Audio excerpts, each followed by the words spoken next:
So there was plenty of excitement at Sochi despite the soaking conditions, as Formula One provided a little bit of sizzle to start to dry out the track. Saturday at the Russian Grand Prix was certainly an interesting one. Here is all you need to know and all the fallout from a scintillating qualifying session. Before we go any further, hit that subscribe button down below to stay up to date with everything we do here at GPFans. But let's get into the all-important headlines. Lando Norris claimed the first pole of his career on a damp track at Sochi, while Lewis Hamilton was all in a spin during a frantic qualifying session on Saturday at the Russian Grand Prix.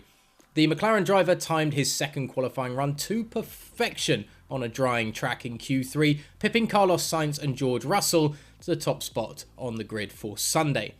Now, there have been fears that qualifying might not be able to happen after the third free practice on Saturday morning was cancelled due to the torrid weather conditions. But thunder and lightning were not going to slow down Formula One. The skies were able to find a gap to open up and give us some sunlight about 40 minutes before the qualifying session began.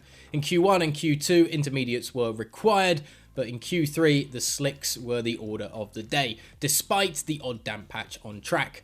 As for the front two in the Drivers' World Championship standings, Lewis Hamilton, who had another magic button moment in Friday's free practice as he overshot his pit box, knocking down one of his mechanics, was the architect of his own downfall in Q3, nudging the nose of his Mercedes into the pit wall upon entry as he tried to switch from intermediates to slicks.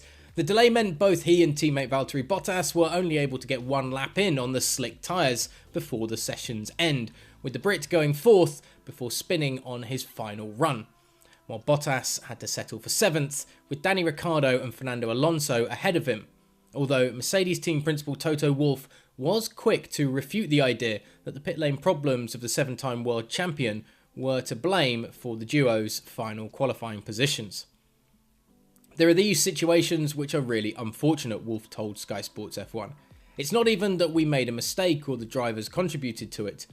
We were the first cars out in the session, and that is why we were in a sequence that either we would have aborted the last two runs on the intermediate to get two soft runs in, or, like we played it safe, finish the lap, which we did. At the end, even without Lewis's kiss on the way, we wouldn't have been able to do 2 laps. With the benefit of hindsight, Wolff conceded, "Honestly, if you let me turn back time, what we would change is not to go out first on the track, but to go out a minute later. But knowing that this would have these consequences at the end is crystal ball reading. I think with Lewis where he is, we can win it, and this should be the aim if everything goes well."